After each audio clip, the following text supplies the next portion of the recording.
ஸ்ரீ தியாக பிரம்மம் 7ஆம் பகுதி. இப்போது நாம் ஸ்ரீ தியாக பிரம்மம் அவர்களுக்கும் அவரது சகோதரர் பஞ்சநத பிரம்மம் என்றறியப்பட்ட ஜப்யேசர் என்பவருக்கும் இடையே இருந்த உறவு முறையை குறித்து காணலாம். நாம் காணுகின்ற வரலாற்று செய்திகளை பெரும்பாலும் ஸ்ரீ தியாக பிரம்மத்திற்கும் அவரது சகோதரருக்கும் நடுவிலிருந்த உறவு அவ்வளவாக சுமூகமாக இல்லை என்றே குறிப்பிடுகின்றன. இன்னும் கேட்க போனால் ஸ்ரீ தியாக பிரம்மம் அவரது சகோதரர் பஞ்சநத பிரம்மத்தின் மிகுந்த வெறுப்பிற்கு ஆளாகி இருந்தார் என்றும் அந்த சகோதரரால் பல இன்னல்களையும் அவர் அனுபவிக்க நேர்ந்ததாகவும் பலதரப்பட்ட தகவல்களும் வலியுறுத்தி கூறுகின்றன. இதன் பின்னணியாக வரலாறு கீழ்காணுமாறு சித்தரிக்கிறது. ஸ்ரீ தியாக பிரம்மத்தின் தந்தை ஸ்ரீ ராம பிரம்மம் அவர்களுக்கு நிறைய விவசாய நிலங்கள் இருந்தன. தந்தையோடு இணைந்து ஸ்ரீ தியாக பிரம்மத்தின் சகோதரரான ஜப்யேசர் நிலப்புலன்களை பராமரித்து வந்தார்.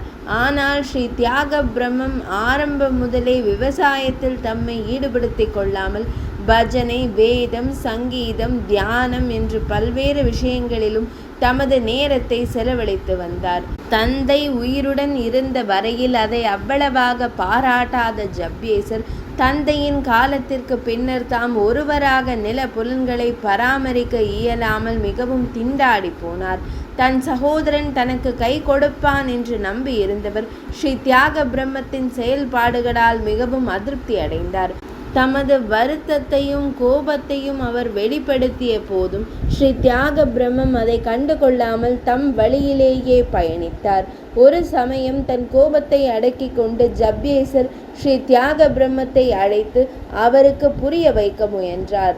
சரி, உன் வழியில் சென்றாவது வாழ்க்கைக்கு தேவையான பொருளை ஈட்டலாமா? எத்தனை சிஷ்யர்கள் உனக்கு இருக்கிறார்கள்.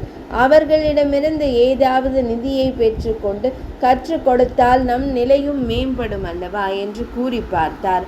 ஆனால் ஸ்ரீ தியாக பிரம்மம் அதற்கு ஒப்பவில்லை. பிரதிபலன் பாராமல் வித்தையை கற்று தருவதுதான் சிறந்தது. நான் வித்தையை வியாபாரம் செய்ய விரும்பவில்லை, வித்யா தானம் செய்யவே விழைகிறேன் என்று தன் எண்ணத்தை எடுத்து கூறி தமையனாரின் வார்த்தைகளுக்கு அத்தோடு முற்றுப்புள்ளி வைத்தார் ஸ்ரீ தியாக பிரம்மம். இதனிடையே அடுத்தொரு சந்தர்ப்பம் தானாக வந்தமைந்தது. ஒரு சந்தர்ப்பத்தில் ஸ்ரீ தியாக பிரம்மத்தின் வித்வத்தை குறித்து அறிந்த தஞ்சாவூரை அப்பொழுது ஆண்டு கொண்டிருந்த சரபோஜி மன்னர் நிறைய பரிசுகளையும் பொன்னையும் பொருளையும் ஸ்ரீ தியாக பிரம்மத்திற்கு அனுப்பி வைத்து தமது சபையில் அவர் வந்து பாட வேண்டும் என்கிற கோரிக்கையையும் வைத்தார். ஆனால் ஸ்ரீ தியாக பிரம்மம் அந்த பகட்டுகள் அனைத்தும் தனக்கும் ராமனுக்கும் இடையே ஒரு பெரும் இடைவெளியை உண்டாக்கிவிடும் என்று எண்ணினார்.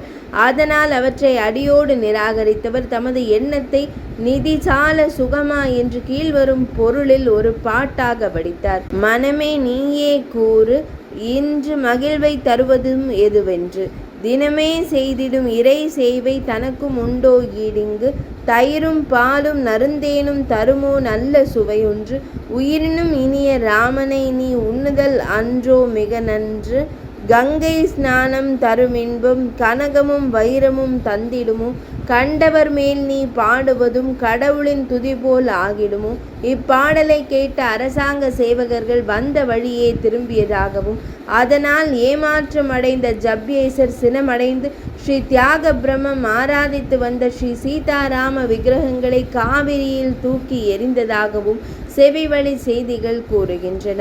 ஆனால் தற்சமயம் ஸ்ரீ தியாக பிரம்மத்தின் சந்நிதியை பராமரித்து வருகின்ற அவரது சகோதரரின் குடும்பம் இந்த செய்திகளை அடியோடு மறுக்கிறது. அவர்கள் தரப்பு கதை நேர் எதிராக இருப்பது நமக்கு மிகுந்த ஆச்சரியத்தை தருகிறது. 7ஆம் பகுதி இனிதே நிறைவடைந்தது.